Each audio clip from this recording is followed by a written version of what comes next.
Breaking news చూస్తున్నాం. మహారాష్ట్ర ఛత్తీస్గఢ్ లో కురుస్తున్న భారీ వర్షాలతో ప్రాణహిత ఇంద్రావతి పరవళ్లు తొక్కుతున్నాయి. దీంతో దిగువన గోదావరిలో వరద ఉధృతి పెరుగుతుంది. ఆదిలాబాద్, నిర్మల్ జిల్లాలో కురుస్తున్న భారీ వర్షాలతో కడెం ప్రాజెక్టుకు వరద పెరిగింది. దీంతో ఒక గేటు ఎత్తి నీటిని దిగువకు వదిలేస్తున్నారు. ఇంకా వరద పెరిగే అవకాశం ఉందని అధికారులు అంచనా వేస్తున్నారు. ఎస్ఆర్ఎస్పీకి కూడా వరద పెరుగుతుంది. కృష్ణా బేసిన్లో ఆల్మట్టి, తుంగభద్ర రిజర్వాయర్లకు కొంతమేర వద్ద వస్తోంది. మహాబలేశ్వర్ ప్రాంతంలో కురుస్తున్న భారీ వర్షాలతో రానున్న రోజుల్లో కృష్ణా ప్రాజెక్టులకు వరద పెరిగే అవకాశం ఉందని అధికారులు అంచనా వేస్తున్నారు.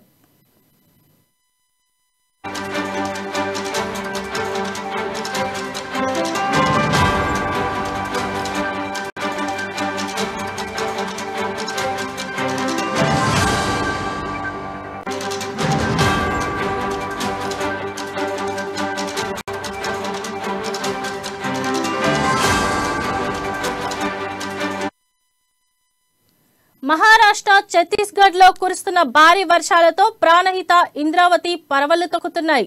దీంతో దిగువన గోదావరిలో వరద ఉధృతి పెరుగుతుంది. ఆదిలాబాద్, నిర్మల్ జిల్లాలో కురుస్తున్న భారీ వర్షాలతో కడెం ప్రాజెక్టుకు వరద పెరిగింది. ఇక దీనిపై మరింత సమాచారం మా ప్రతినిధి జోషి అందిస్తారు. చెప్పండి జోషి. గుడ్ మార్నింగ్ శోభ.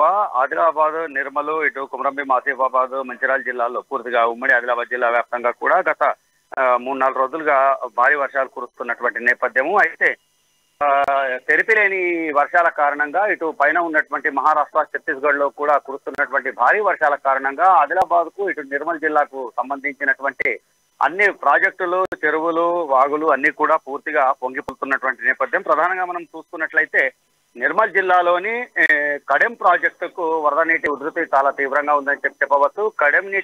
కడెం ప్రాజెక్టుకు సంబంధించి 7.603 టీఎంసీల కెపాసిటీ, పూర్తి స్థాయి దాని కెపాసిటీ ఉండగా ఇప్పటికే అంటే ఇంట్లో వచ్చేసి అది పూర్తి స్థాయిలో నిండినటువంటి నేపథ్యంలో ఒక గేటు ఓపెన్ చేసి 2875 క్యూసెక్ల నీటిని కిందికి దిగువ ప్రాంతాలకు వదులుతున్నటువంటి పరిస్థితి. అయితే 2 కెనాల్లో నుండి కూడా ఏ విధమైనటువంటి అవుట్ఫ్లో లేనప్పటికీ కూడా ప్రధానంగా గేటు ఓపెన్ చేసి కింది ప్రాంతాలకు వదులుతున్నటువంటి పరిస్థితి. అయితే మనం చూసుకున్నట్లయితే గతంలో కడెం ప్రాజెక్టుకు పూర్తిగా వరద నీటి ఉధృతి కారణంగా గేట్లన్నీ కూడా మొరాయించినటువంటి పరిస్థితి. రోజుల తరబడి అది రిపేర్లు కూడా, అంటే కనీసం ఓపెన్ చేయలేనటువంటి పరిస్థితిలో అప్పుడు రాష్ట్ర వ్యాప్తంగా కూడా ఈ యొక్క విషయము పూర్తిగా చర్చనీయాంశంగా మారినటువంటి పరిస్థితి. అయితే దానికి తర్వాత నిపుణుల బృందం రావటము, ఇక్కడ పరిశీలనలు జరిపి తర్వాత వాటికి మరమ్మతులు చేసినటువంటి పరిస్థితుల్లో కూడా ఇప్పుడు పెరుగుతున్నటువంటి ఈ యొక్క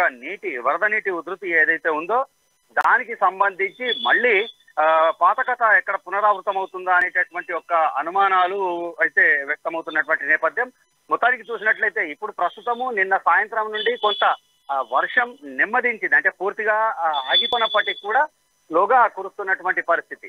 అయితే ఈ రాబోయే రోజుల్లో కూడా వర్షానికి సంబంధించినటువంటి సూచనలు ఉన్నటువంటి నేపథ్యంలో మళ్ళీ కనుక ఎగువ ప్రాంతాల్లో వర్షం భారీగా కురిసినట్లయితే మాత్రం మళ్ళీ మిగతా గేట్లు కూడా ఎత్తాల్సినటువంటి పరిస్థితి అయితే ఉంటుంది. మొత్తానికి చూసినట్లయితే దీనికి సంబంధించి ఇటు సంబంధిత అధికారులందరూ కూడా అలర్ట్ గా ఉన్నటువంటి పరిస్థితి. ఇప్పటికే నిర్మల్ జిల్లాకు చెందినటువంటి కలెక్టర్ దీనికి సంబంధించినటువంటి హెచ్చరికలు జారీ చేశారు. తగు ఆదేశాలు కూడా అధికారులకు ఇవ్వడం జరిగింది. అయితే దీనిపైన అలర్ట్ గా ఉన్నాము అని చెప్పి అధికారులు పేర్కొంటున్నప్పటికీ కూడా వరద ఉధృతి పెరిగినట్లయితే మాత్రం ఖచ్చితంగా కిందికి వదలాల్సినటువంటి నీటికి సంబంధించినటువంటి అవుట్ఫ్లో ఏదైతే ఉంటుందో అది మరింతగా పెరిగేటటువంటి అవకాశాలు అయితే పూర్తిగా ఉన్నాయి శోభ.